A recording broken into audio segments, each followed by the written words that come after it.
Sud Radio Berkov dans tous ses états, le fait du jour. Et là, effectivement, la condition des vieux, des plus de 70 ans, des plus de 80 ans, quand ils sont malades et quand ils doivent aller à l'hôpital en urgence, dans ce pays dont on parlait, ce pays qui s'appelle la France et qui avait, paraît-il, le meilleur système de santé du monde, eh ben, c'est peut-être plus ça. Bonjour Marie-Pierre. Bonjour. Bonjour. Bonjour, Bonjour Marie-Pierre, donc vous avez porté plainte contre l'hôpital Simone Veil d'Aubonne. Je voudrais que vous racontiez justement qu'il n'a pas pu accueillir votre mère, morte 2 semaines après son passage aux urgences, alors que son état de santé le nécessitait. Ça fait d'ailleurs, il faut rappeler ça, que même avant le Covid, donc il y a 3 ans, on parlait déjà, on avait eu des manifestations de soignants, de médecins, d'infirmiers, contre l'état vétuste, l'état qui se dégradait complètement de l'hôpital français, des AP-HP, du service public, etc. Et là, évidemment, le Covid n'a fait qu'aggraver les choses. Alors, qu'est-ce qui s'est passé, Marie-Pierre ?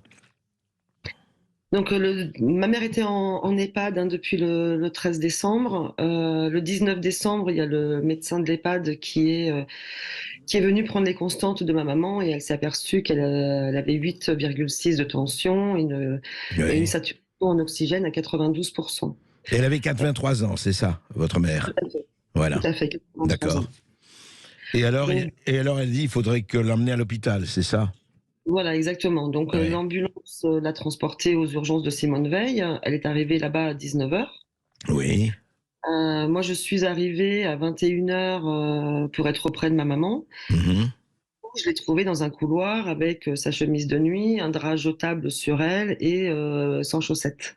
D'accord. Même pas une couverture, c'est juste un drap. Absolument. Pas jetable. D'accord. J'ai demandé aussi vite à des soignants si je pouvais avoir une couverture pour la protéger. Et ils m'ont dit qu'ils n'en avaient pas. Ah ouais. D'accord. Pas une couverture à l'hôpital, oui. C'est significatif. Et alors, ensuite, vous êtes resté avec elle un moment ? Vous êtes... Oui, je suis restée avec elle jusqu'à minuit en demandant aux soignants quand est-ce qu'elle passerait devant le médecin urgentiste. Et là, ils me disent que l'hôpital est saturé, qu'il y a beaucoup d'attentes et qu'ils ne savent absolument pas quand est-ce que ma maman sera prise en charge par le médecin. D'accord. Ah oui, il ne pouvait vous donner aucune date, aucune heure, rien. Rien du tout. D'accord. Donc vous restez jusqu'à minuit, vous repartez, et ensuite Ensuite, j'appelle le lendemain à 9h les urgences pour savoir si ma mère a pu voir le médecin urgentiste. Oui. On est toujours en attente et qu'il y a deux personnes devant elle. D'accord. À 10h30, c'est ma nièce qui va se rendre auprès de ma maman et qui va également demander où est-ce que ça en est pour la prise en charge. Donc là, on lui dit pareil, que l'hôpital, les urgences sont saturées et qu'il n'y a aucune heure de passage pour l'instant. Et du coup, moi, je rappelle vers 14h, Oui. et là, on me dit 4 personnes devant elle. Donc, de 2 le matin, on passait c'était passé à 4. D'accord. En 2 heures. C'est hallucinant, cette histoire. Mais, oui. Et ils vous disent, donc, on peut rien vous dire. Voilà, il y a 4 personnes devant. Avant, il y en avait 2. Et puis voilà. Ça faisait combien de temps, en fait, que votre mère était là, dans le couloir ? Depuis 19h, le 19 décembre. D'accord. Et donc, qu'est-ce qui s'est passé après ? Donc, dans l'après-midi, ma nièce a demandé si elle pouvait avoir une collation à donner à ma maman parce qu'il n'y avait pas eu de nourriture donnée. Depuis son entrée à l'hôpital, depuis la veille. Tout à fait, tout à fait. D'accord. Et aussi au niveau du change de sa protection. Ouais. Donc, le change de la protection a été fait vers 17h. 22 heures après son arrivée aux urgences. Et au niveau de la collation, il y a une compote qui lui a été donnée et ma mère en a mangé 2 cuillères. Là, elle commençait à lâcher. Ouais. Ma maman a été prise en charge à 19h, donc le 20 décembre. Oui. C'est urgentiste qui diagnostique tout de suite un globe urinaire. Donc ma Mhm. mère ne peut plus uriner toute seule. Ouais. Donc ils ont posé une sonde et après ils ont lancé un bilan sanguin. Oui. Les attentes pour le bilan sanguin, on sait également que c'est long. Mhm. Et du coup, ma nièce est repartie de l'hôpital dans les alentours de minuit. Minuit, d'accord. Le lendemain, donc ça faisait 24 heures, là. Ça faisait 24 heures. D'accord. Une fois que ma mère avait passé voir le médecin urgentiste, ma mère a été remise dans le couloir. Et du coup, ma nièce y est retournée donc, le lendemain matin. Oui. Elle était toujours installée dans le couloir. Mhm. Et elle a eu une collation également. Et vers 14 heures, on nous dit qu'elle va certainement être transférée à l'unité gériatrique aiguë de l'hôpital. Oui. Et vers 14h30, on nous dit que finalement, il n'y a pas de place dans l'UGA et que ça sera un retour à l'EHPAD avec une HAD, une hospitalisation à domicile. Ah, d'accord. Retour à l'EHPAD, oui, c'est-à-dire que voilà, il n'y a pas de place, donc il faut retourner d'où elle est venue. Voilà, c'est ça. C'est ça. C'est Mhm. ça. Donc, une fois revenue à l'EHPAD, ma mère a complètement tout lâché. Elle voulait plus s'alimenter. Ouais. Les soignantes de l'EHPAD qui ont été vraiment, vraiment merveilleuses et exceptionnelles, vraiment dans l'empathie, dans la bienveillance. Mhm. Et je tiens vraiment à le souligner parce que Oui, c'est on dit important. beaucoup de choses de l'EHPAD, mais Oui. celui-ci, entre autres, a été vraiment plus qu'à la hauteur, plus que ça. Oui. Du coup, les aides-soignantes voulaient donner à manger à ma mère, mais ma mère fermait les lèvres systématiquement pour ne rien recevoir comme nourriture. Ouais. Elle n'acceptait plus mes câlins sur son visage parce que je pense qu'elle était traumatisée et ne voulait plus qu'on la touche, mais Ouais. vraiment qu'on la touche Ouais. au Elle a cause été de moi. traumatisée par ces presque 48 heures, enfin, passées à l'hôpital, quoi. 44 heures, oui, on l'a dit. 44 heures. Et comme ma mère ne voulait pas d'acharnement thérapeutique, Mhm. ils ont enlevé l'hydratation le 29 décembre pour que ma D'accord. mère, pour que le cœur s'éteigne. S'éteigne, oui.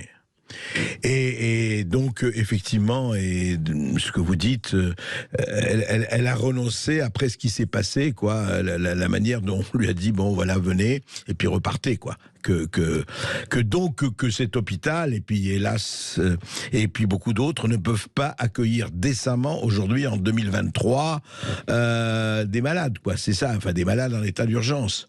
Oui, alors ma nièce qui était pas mal auprès de ma maman, a pu quand même demander aux infirmières, voilà, comment ça se faisait qu'il y avait autant d'attentes. Et donc une infirmière lui a dit qu'ils étaient que 5 infirmières sur 7 Oui, aujourd'hui, ce jour-là, et qu'il y avait que 3 médecins pour 13 box. d'accord. Que ce jour-là, oui, c'est ça, et que donc c'était très occupé, que oui. En fait, c'est un miroir terriblement réfléchissant de ce qui se passe. Et c'est ça qui vous a amené, Marie-Pierre, à dire je vais porter plainte parce que ça va même au-delà. Enfin, c'est évidemment pour votre mère, mais ça va au-delà. C'est-à-dire, vous dites, qu'est-ce que c'est que cet état de situation enfin, Oui, ouais, et mon combat, c'est pour les autres familles, parce que malheureusement, ma maman, elle reviendra pas. bien sûr. Si maintenant on peut éviter, si je voilà, je suis un grain de sable, hein, j'en suis consciente.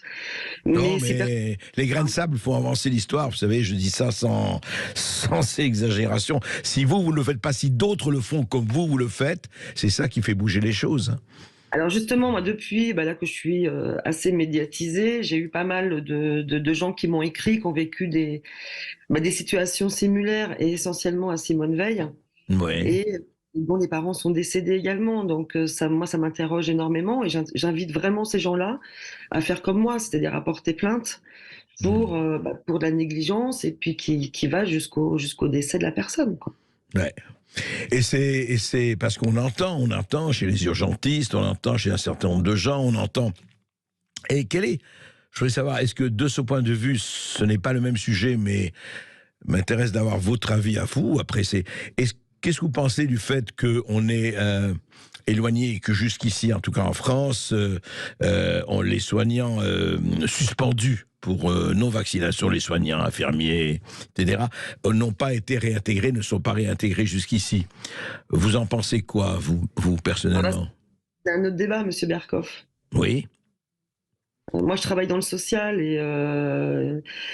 Et du coup, c'est vrai que la vaccination a été quand même une protection. Moi-même, Oui, bien j'ai été sûr.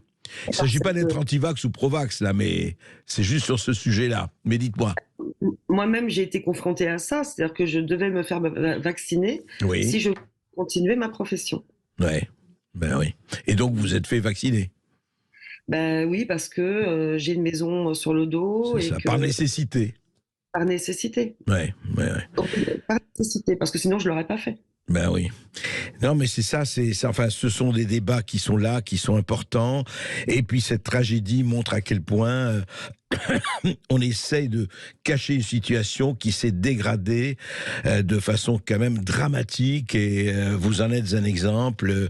Et on peut espérer, en tout cas, est-ce que vous pensez ou d'autres à faire un collectif ou simplement vous caussez aux gens de faire comme vous, de porter plainte, ou est-ce qu'il y a des collectifs à votre connaissance, en tout cas autour de vous, dans votre région, dans votre ville, qui se forment pour dire, bon, essayons de réagir, oui, les grains de sable qui s'unissent, eh ben, ça fait des pierres.